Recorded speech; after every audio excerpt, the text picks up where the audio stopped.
I am so excited to talk today about my experience at MWAVE 2024. This was an incredible, amazing experience. I just absolutely unbelievable. I am so grateful to Youthman and Rusty for putting this together. This was an event that just surpassed my highest expectations. I headed out to go attend the event, and I was thinking, I have my anticipation is pretty high. Like, I'm setting a pretty high bar for this. I hope I'm not disappointed.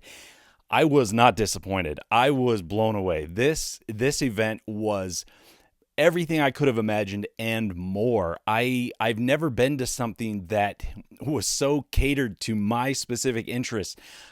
I'm a home theater enthusiast, and every single vendor that was there was devoted and focused on that very thing. There wasn't anybody there that didn't belong or that didn't fit into that niche, and it was just unbelievable.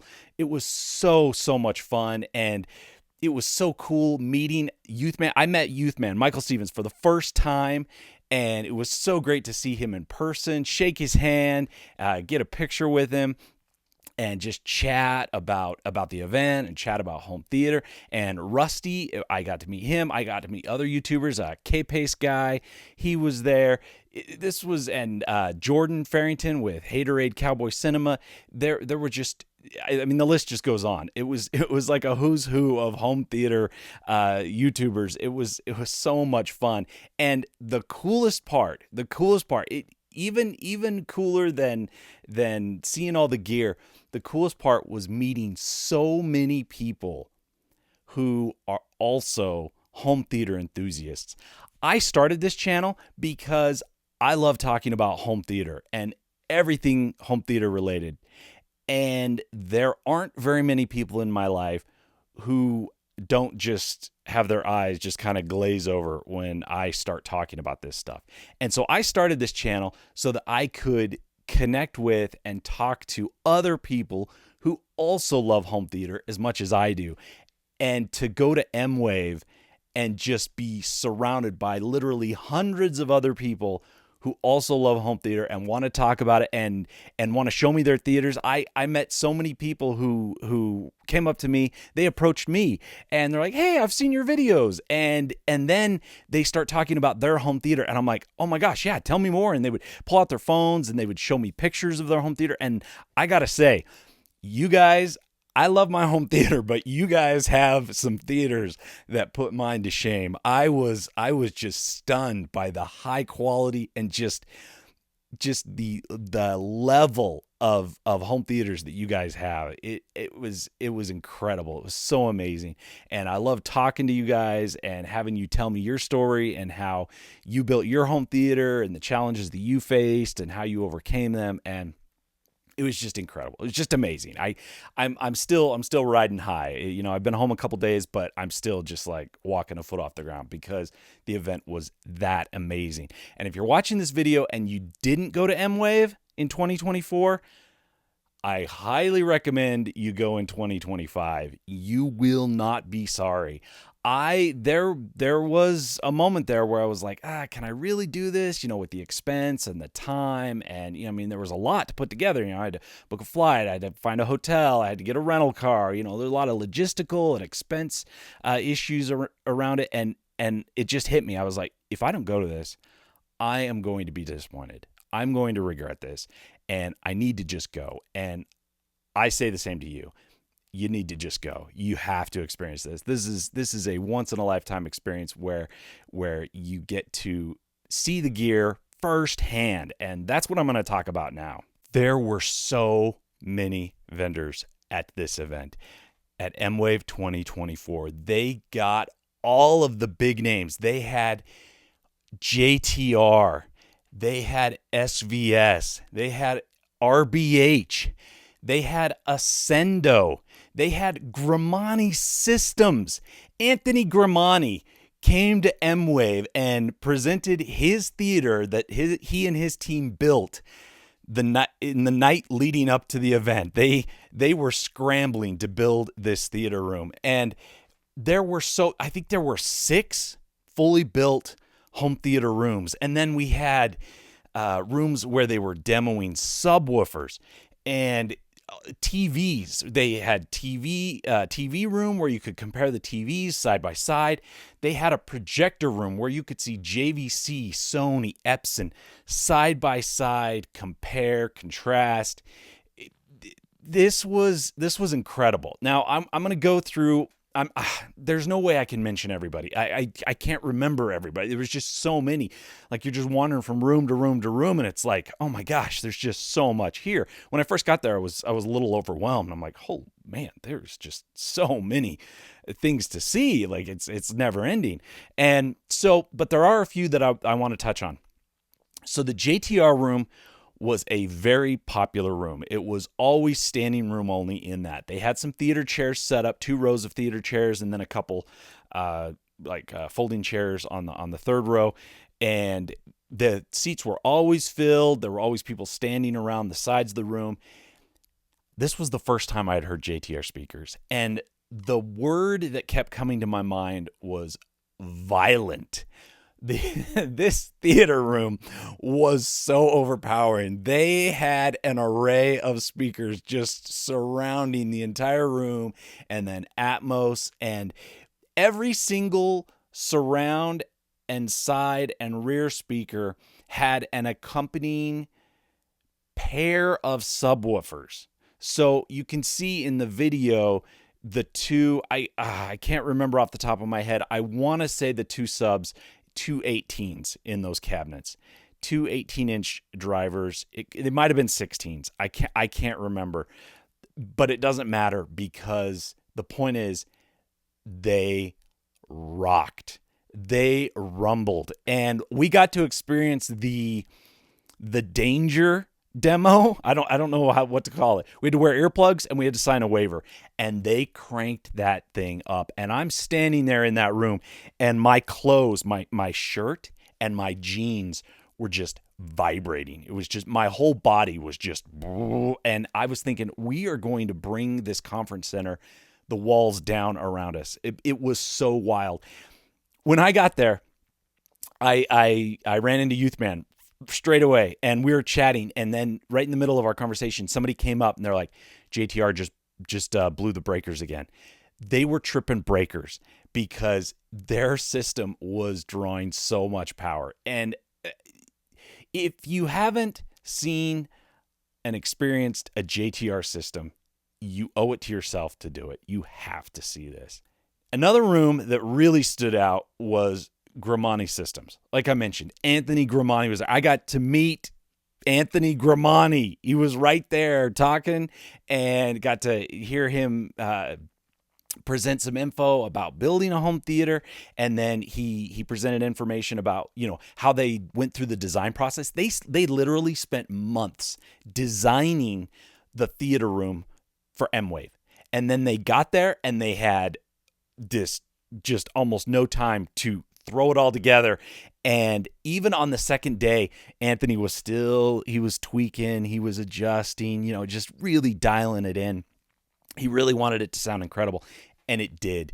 It was something else. They had in the Gramani Systems room, I believe it was the only room that had room treatments. So they had acoustic panels for absorption and diffusion on the walls, and then they enclosed the ceiling as well to really create the most immersive experience possible. So it was all blacked out. The screen in the Gramani Systems room, a 220-inch screen with I believe it was a Christie projector. My first time seeing a Christie projector. Oh my gosh. It's just next level. This blew away any commercial cinema I've ever been in. In fact, Anthony shared a very interesting piece of info. He said that commercial cinemas now, so like, your Megaplexes, your Cinemark or whatever, he said they only spend $15,000 to $20,000 on speakers for an entire room. So you go in to watch a movie on the massive screen at your local megaplex. They only spent $15,000 to $20,000 on all of the speakers for that room. I mean, from a business standpoint, I guess I'm not that surprised. Like, they got to make money. But from a home theater enthusiast, I'm kind of insulted. I'm like, how can you only spend that much? I mean, don't get me wrong, $20,000. That's a lot of money to spend on speakers, but not for a room that size. Like that's nuts to me. That is absolutely crazy. So yeah, that was kind of shocking to me. But anyways, yeah, I loved the Grimani room. There was always a line out the door to see the Grimani room, and part of it was because they had like a set presentation, and so they would bring people in 14 at a time, and so you'd bring 14 people in, but then you still have a bunch of people lined up waiting to get in. But it didn't take long. It wasn't like you're waiting a whole long time to get in there. It was not a big deal.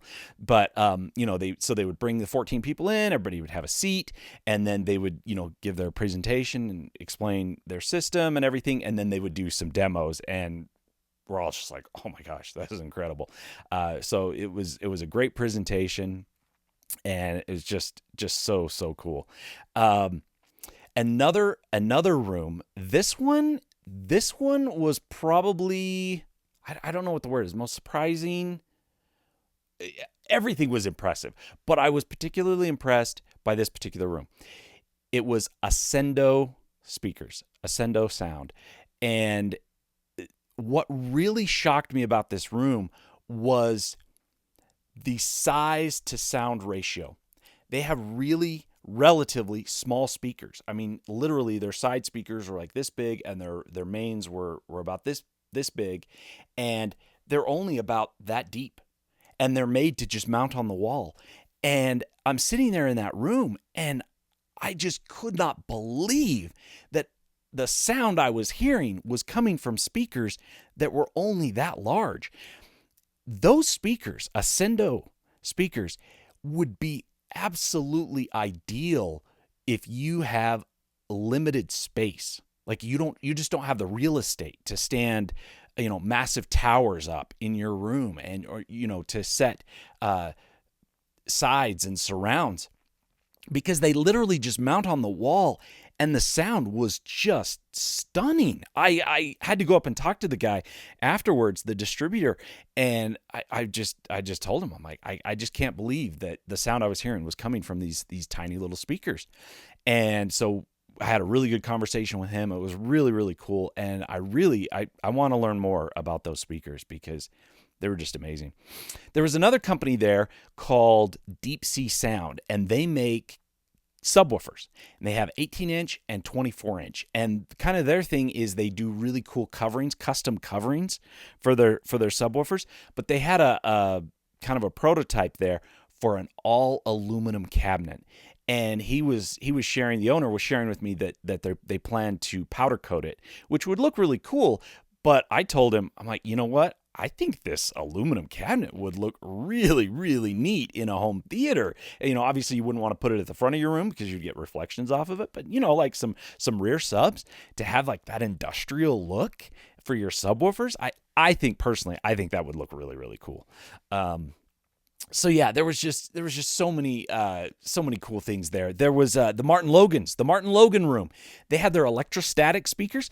I've never experienced those before. That was totally new to me, and they sounded amazing. And the guy who was running that room, the rep for Martin Logan, he was playing a lot of music, a lot of Atmos music, and I could have sat in that room all day and just listened to music. It just sounded amazing.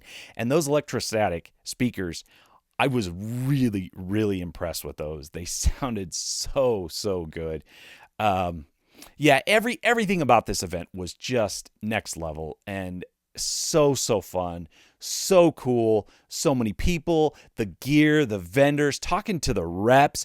Nobody was doing like high pressure sales. It was like, hey, come in, check out our gear, have a listen, see what we got.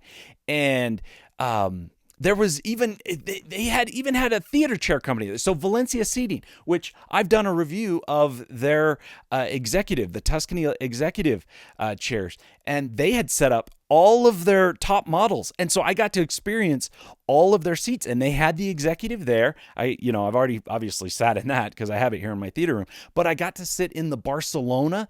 The Barcelona is exactly what I imagined it would be. I think the Barcelona would be amazing here in my theater. If I had 2 rows of Barcelona, that would be just ideal. It would be so cool.